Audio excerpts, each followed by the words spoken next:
Bonsoir à tous et bienvenue dans cette édition hebdomadaire, l'essentiel de l'actu de la semaine révisité pour vous. La visite en Guinée du président sierra-léonais Julius Maada Bio a donc porté fruit avec la réouverture de la frontière entre les deux pays ce jeudi. Des acteurs de la société civile et des politiques ont diversement apprécié cette actualité ce mercredi. Leur réaction, c'est dans ce reportage de Bintou Souman et Moustapha Diané.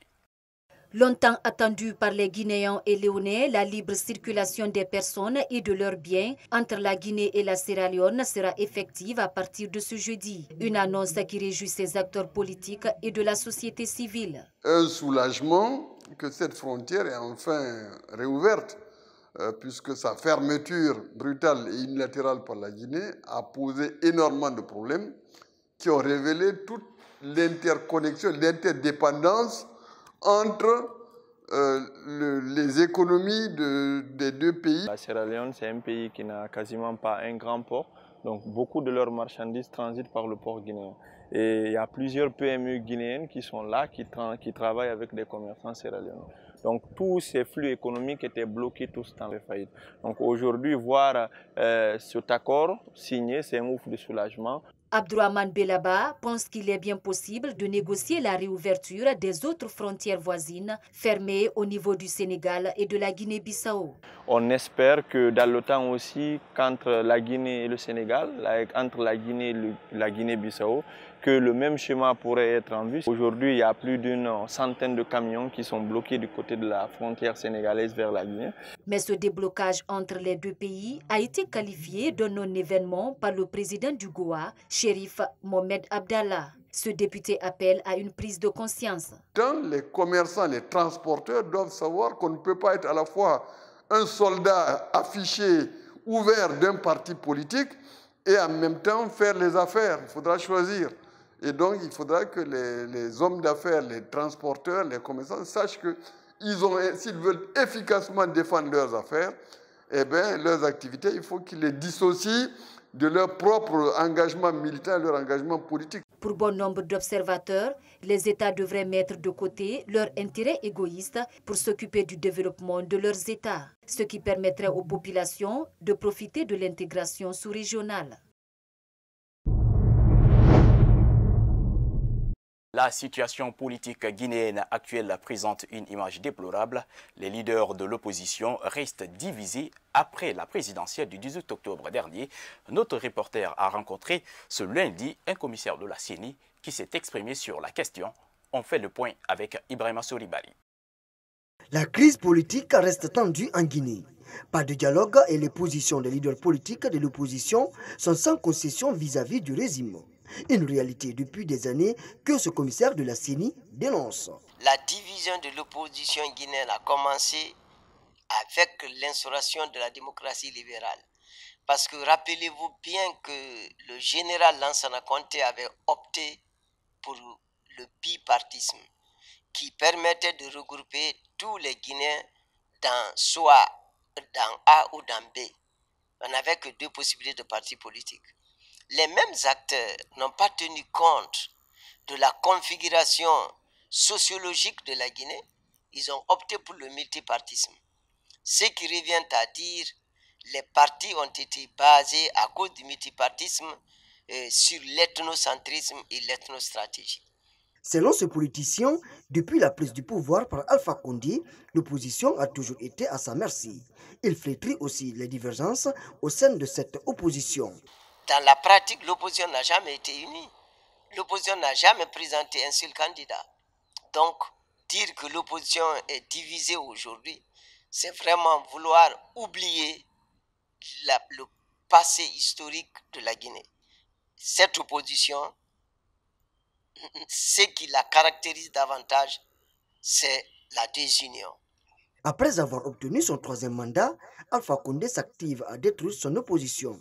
Cette dernière estime qu'il ne sert à rien de dialoguer alors que des opposants sont en prison. L'Agence nationale de la sécurité sanitaire était face aux hommes de médias ce jeudi 18 février 2021 à son siège à Kalom. Objectif, orienter les journalistes sur le retour d'Ebola en Guinée Compte rendu Sayon Kamara. C'est la semaine dernière qu'un cas d'Ebola a été détecté dans la sous-préfecture de Gweke, préfecture de Nzérékori. Pour harmoniser les informations sur cette maladie, Dr Sakoba invite la presse guinéenne à se joindre à sa structure afin d'éradiquer ce virus. Vous devez serrer la ceinture, on combat les rumeurs, on commente les directives et on donne les mesures de barrière sanitaire. Si vous le faites, je suis sûr, même les 6 semaines là seront longues. Vous êtes un membre de la riposte et pas un membre moins.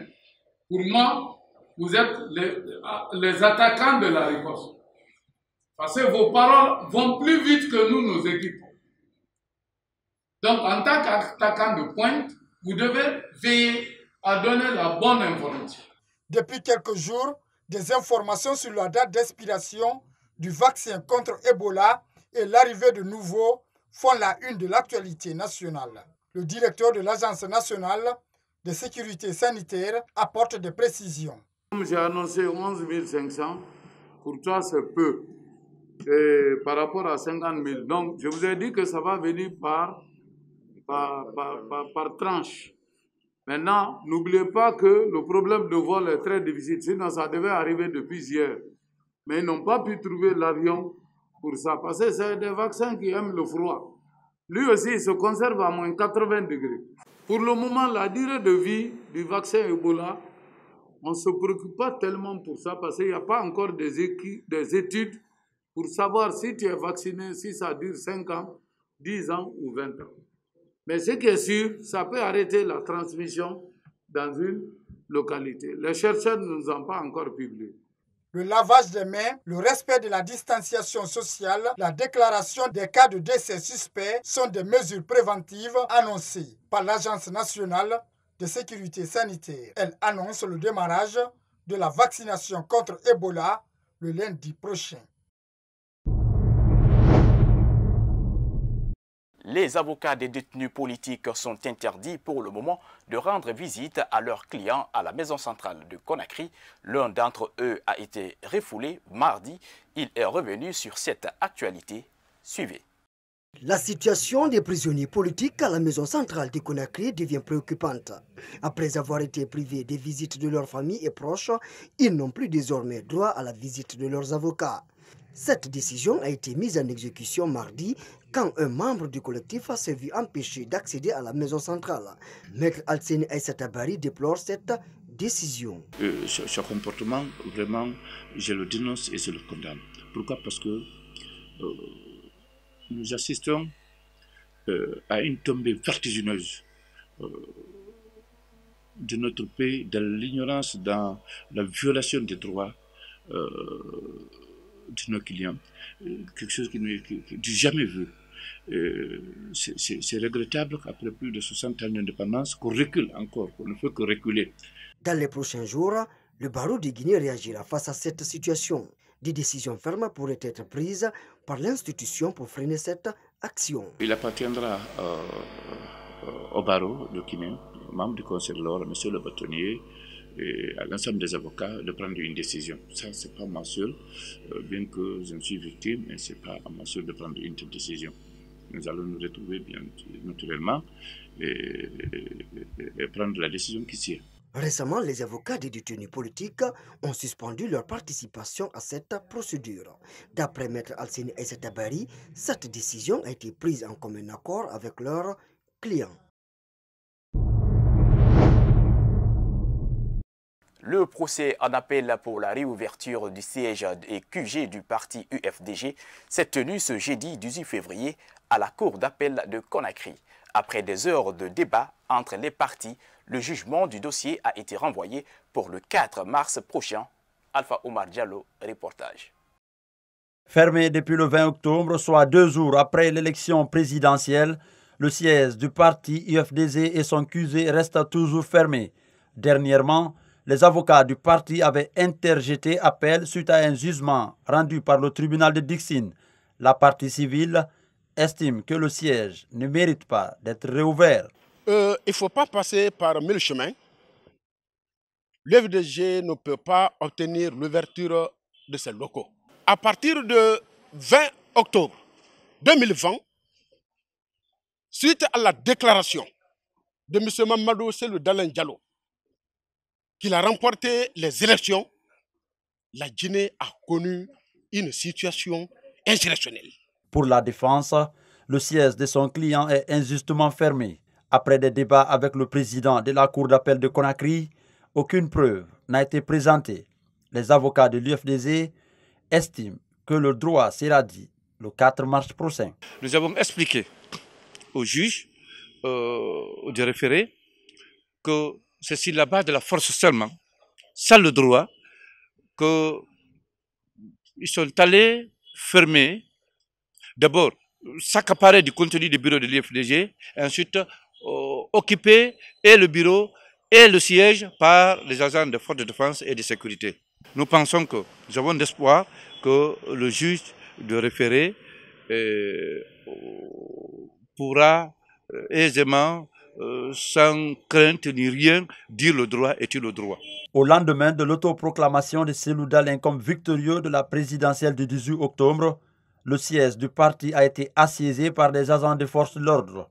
Depuis, il y veille nuit et jour.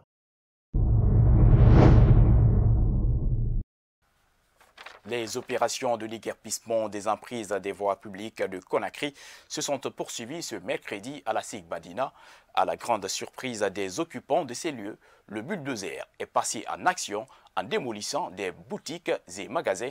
Mariam Bari et Ibrahim Paye Kamara étaient sur les lieux. Suivez leur reportage. Nous sommes à la SIG Madina, l'un des fiefs du parti RPG Arc-en-Ciel.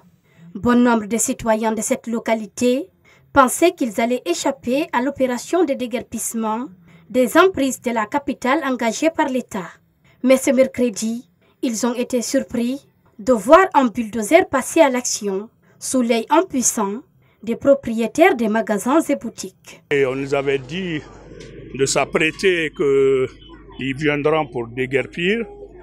Et aussitôt, on s'est mis aux affaires. Mais entre-temps, on nous a dit non, cet endroit n'est pas concerné. Cet endroit n'est pas concerné et que la machine n'y serait là seulement que entre le jeudi et vendredi. À ma grande surprise, je vois la machine et ils disent qu'ils veulent tout racler. J'ai même failli peut-être même racler certains dans leur magasin. Imaginez, regardez, nous sommes des citoyens. Mais je ne sais pas si Mathurin a un cas particulier pour la SIG. Je ne sais pas, celui seul qui connaît. C'est vrai, la décision est étatique, mais l'accélération et l'allure qu'il y a à la SIG n'est pas encore au centre. Je ne vois pas un autre quartier qui a été traité comme ça. Cette démolition est intervenue alors que plusieurs occupants n'ont pas fini de vider leur boutique. D'autres soutiennent que leur magasin n'était pas concerné. Ce qui s'est passé, depuis le jour qu'ils sont venus, ils ont mis le croix de prendre 1 mètre, de laisser 1 mètre. Depuis ce jour-là, j'ai commencé le travail. C'est hier que j'ai fini. Je voulais venir aujourd'hui pour mettre les murs. Voici les nouveaux murs. Donc le ministre est venu avec Mathurin. Ils ont venu casser tout. Ils m'ont retourné à zéro. J'avais déjà respecté leur convention. Le déguerpissement, c'est bon pour nous tous. Mais quand on respecte ce qu'ils ont dit, vraiment, ils ne peuvent pas venir maintenant encore recasser. Pour éviter la chute des petites et moyennes entreprises, le président de la jeunesse de la SIG Madina estime que l'État devrait accorder un délai aux commerçants avant de procéder à cette opération. Avant tout, c'est la Guinée qui est là. Tu ne peux pas casser, c'est-à-dire le magasin de tout un chacun. Il faut donner le temps aux gens pour quitter. Au moins, ce que nous voulons entendre de l'État, qui nous disent à partir de 11h, on veut 3 jours, 72 heures ou 24 heures, ou voire une semaine, parce que nous sommes dans le marché maintenant. La SIG, c'est une cité, mais aujourd'hui, c'est le marché qui est là. Et un commerce ne peut pas prendre ces choses un coup. Il faut donner le temps. Mais tel n'a pas été le cas ici. Ça, c'est que le cas est très dur. Et très très dur. Parmi nous, il y en a qui n'ont pas encore payé les magasins. Nous sommes en début d'année comme ça. Et on paye le magasin à chaque année. Tu n'as pas pu de payer d'abord magasin de l'année pour le magasin. On te donne encore de cacher, encore de construire. Vous voyez ce que ça fait. Y compris c'est la famille qui sont aussi derrière nous à la maison qu'on nourrit tous les jours. Pour beaucoup d'occupants déguerpis de la SIG Madina, cette opération n'est que règlement de compte planifié par le gouvernorat de Conakry. Trouver un logement à Conakry est un parcours de combattants. Les demandeurs de maisons sont confrontés à toutes sortes de difficultés, dont la hausse des prix. Face à cette situation, nous avons fait réagir des citoyens de Conakry ce vendredi 19 février 2021. Ils sont au micro de Yaya Bali. Pour avoir un logement à Conakry, allez là, c'est pas facile. Des masseurs qui vont te monter un logement d'abord et te demandent d'abord de les payer d'abord quelque chose. Ils te demandent 40 000, 50 000 pour te monter d'abord seulement les maisons. S'ils te montent encore des maisons là, les propriétaires de maisons demandent 1 an, 6 mois, ou bien ils te disent 2 ans. Raison de 400 000. Où tu vas lever ça à Conakry, aller là. On n'a qu'à diminuer avant cela. C'est ça qui souffre les gens. Avant cela. Ce n'est pas le prix. Le prix, même si c'est 400 000, mais s'ils demandent 200 000, pardon, 2 mois, c'est bon. Mais ils demandent 1 an, 2 ans. Et où tu vas lever ça? L'État doit construire les maisons pour nous qui sommes pauvres, normalement. Avec les dévanceurs, c'est difficile. Avec les propriétaires de maisons, c'est difficile. Le gouvernement, on ne parle pas. Le gouvernement nous a oubliés totalement. La Guinée n'a pas de logement que le gouvernement a construit. Beaucoup de ce pays, on connaît, le gouvernement a construit. Tu viens, tu loges dedans et tu payes moins. Le logement de Diamant Plaza n'est pas pour les Guinéens même d'abord. Moi, je peux le dire. On ne peut pas parler de Diamant Plaza. L'État guinéen est faible. L'État doit construire pour la population guinéenne. Ceux qui construisent des maisons, je veux qu'ils pensent à demain, à l'avenir de leurs enfants aussi. Aujourd'hui, c'est les enfants des autres qui logent chez eux. C'est Dieu, il peut changer. Un jour va venir, c'est leurs enfants aussi qui vont aller loger dans les maisons des autres. À Conakry, d'avoir un logement, ce n'est pas du tout facile.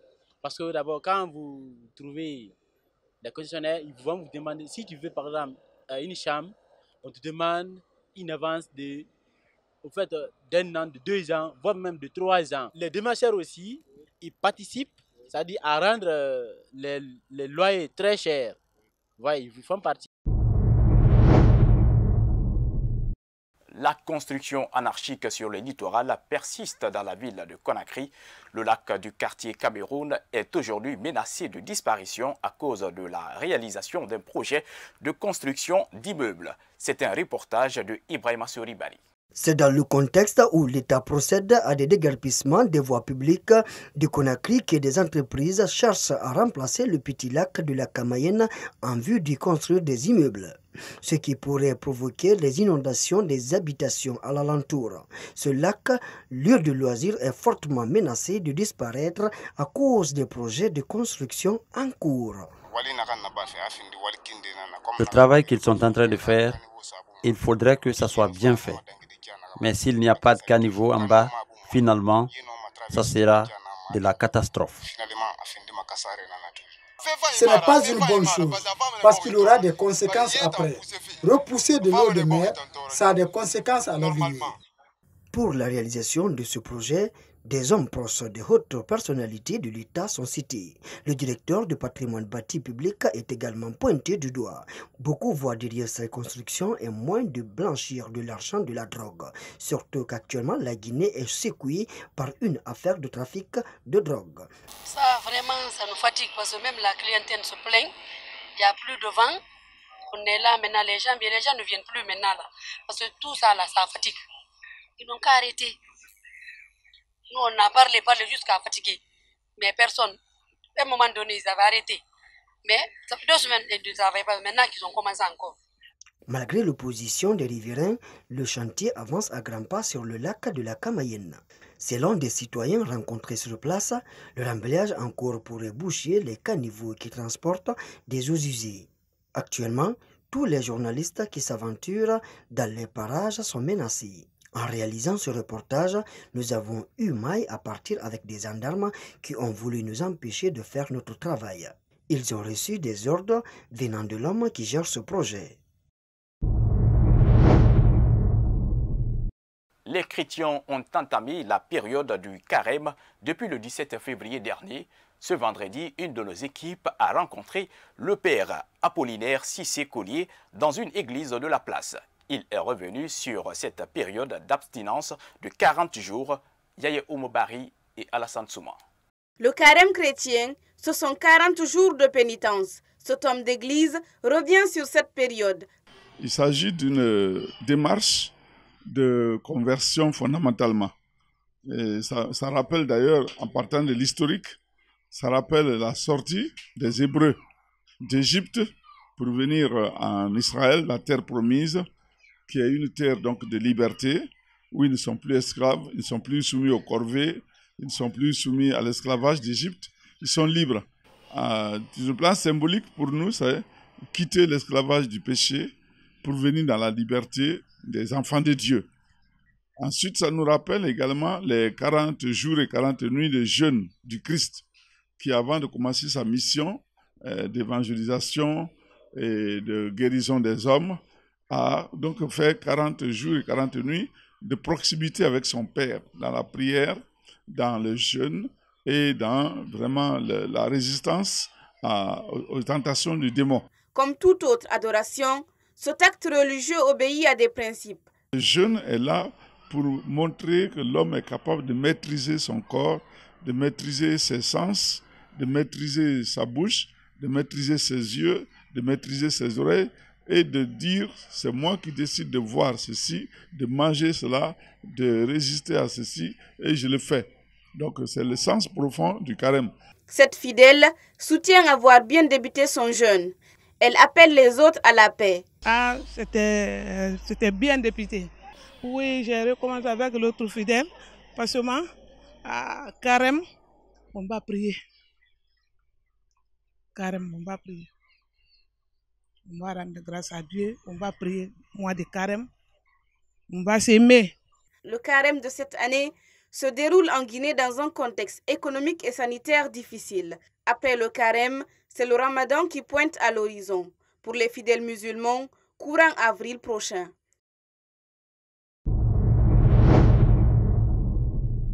Un bébé âgé de 3 ans a été violé dans la journée du mardi 16 février 2021 à Timbitouni Centre, dans la préfecture de Pita.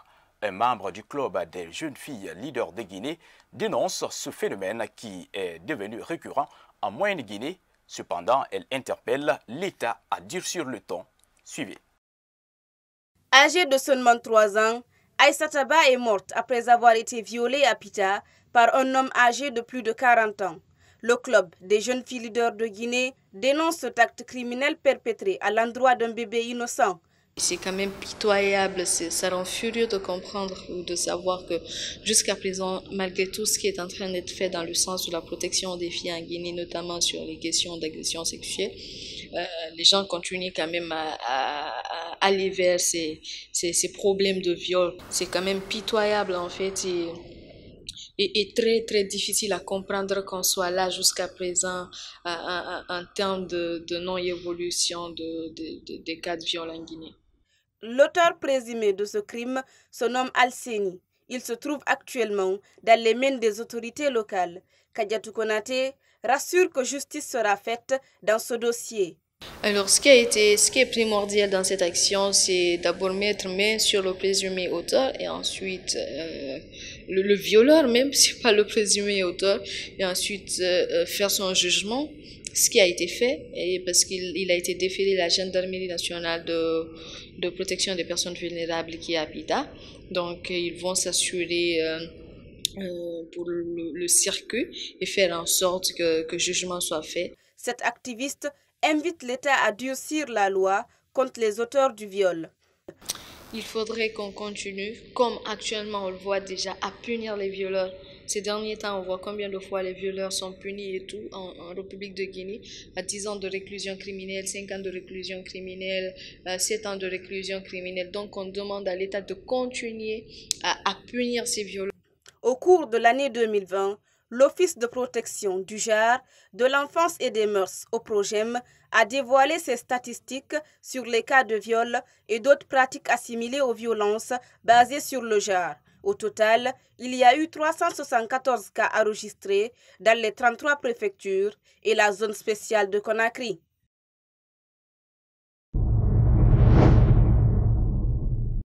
Un feu d'origine inconnue s'est déclaré dans une concession privée à Dakar relevant de la commune urbaine de Labé il n'y a pas eu de perte en vie humaine, mais l'on a assisté à des dégâts matériels importants. On suit cette correspondance de Idrissa Sampri Diallo, basé au Fouta. C'est le secrétaire fédéral des Nouvelles Forces démocratiques, NFD, de Mokhtar Diallo, qui habite cette concession dans laquelle un feu d'origine inconnue s'est déclaré en pleine journée à Daka 2, relevant de la commune urbaine de Labé. Merci, il n'y a pas eu de perte en vie humaine, mais il y a eu des dégâts matériels parce que toutes les chambres, comme vous l'avez eu à constater, avaient pris feu. L'incendie s'est déclaré ici d'abord depuis avant-hier dans une chambre à l'intérieur. Maintenant, le lendemain, c'est-à-dire hier aussi samedi, l'incendie a reproduit encore de nouveau. La victime remercie ses voisins et l'unité régionale des sapeurs-pompiers pour la promptitude avec laquelle ils sont venus à son secours. C'est l'occasion pour moi déjà de remercier non seulement les cohabitants, mais aussi les services de protection civile, les sapeurs-pompiers, parce qu'eux aussi, ils ont vite réagi pour éteindre le feu. Le chef du service régional incendie et secours de Labé envisage l'arrivée d'experts français pour aider à déterminer les causes réelles de ce phénomène devenu récurrent dans certains quartiers de la commune urbaine de Labé. Mais ce qui reste clair, les toutes dernières interventions, 4e intervention ou 5e intervention que nous sommes en train d'effectuer sur le terrain, les informations se recoupent. C'est les mêmes causes parce qu'il n'y a ni courant, il n'y a ni bougie. Et c'est en pleine activité que ces départs de feu se font constater. En attendant l'arrivée de cette mission de la coopération militaire française, le commandant des sapeurs-pompiers invite les citoyens de Labé à toujours alerter à temps des cas d'incendie qui se déclarent régulièrement dans les quartiers de la commune urbaine. Un mot de sport pour boucler cette édition hebdomadaire. La Fédération guinéenne de football a rétabli Amadou Diaby dans ses fonctions de premier vice-président de l'instance dirigeante du football guinéen. L'intéressé avait interjeté suite à son limogeage pour une présumée affaire de racket de corruption au sein du Sili national. Une décision appréciée par certains acteurs du football guinéen, Mohamed Saliou Diallo et Ibrahima Khalid Silla. Suspendu de toute activité par la commission d'éthique de la Fédération guinéenne de football pour une période de 7 ans, Amadou Diaby retrouve enfin ses fonctions de vice-président de l'instance dirigeante du Curon en Guinée. Pour y parvenir, il a fallu une longue bataille judiciaire auprès du tribunal arbitral du sport TAS. Ses confrères en parlent. Ils n'ont pas voulu, la commission d'éthique de la Fédération guinéenne de football, de faire une confrontation. Et si vous invitez une partie et vous laissez une autre, vraiment c'est paradoxal. Et le tribunal arbitral des sports, TAS, a voulu qu'on mette une commission parallèle pour vraiment présenter et placer des arguments fiables qui prouvent que vraiment Amadou Diaby est impliqué dans cette affaire de malversation. Dans les faits, le vice-président était accusé de racket, de corruption au sein du Sili national. Non content, il va attaquer cette décision du comité d'éthique au TAS. Ce dernier donnera raison à Amadou Diaby. Quand on se fie vraiment au boulot du juge, de l'avocat de Amadou Diaby, on comprend que vraiment c'était un personnage qui était visé. Et il disait que vraiment, il y a eu l'anguille sous roche, on lui a lancé une peau de banane. Depuis le 14 août 2020, le tribunal arbitral du sport TAS a annulé la décision du comité d'éthique contre Amadou Diaby. Cet acte avait été pris le 16 août 2019. Maintenant, la question qui se pose est celle de savoir si Amadou Diaby reviendra occuper son poste dans un contexte où le courant passerait difficilement avec Antonio Soare, le président de la FEGIFOOT. En plus, selon des sources concordantes, Amadou Diaby serait parvenu à se refaire une nouvelle vie en République démocratique du Congo, où il jouirait d'une grande notoriété auprès du président Félix Tshisekedi. C'est cet élément qui met fin à cette édition hebdomadaire, l'essentiel de l'actualité revisitée pour vous. Merci à toutes et à tous de l'avoir suivi. Restez connectés sur Star 21 TV et surtout, prenez soin de vous. Au revoir.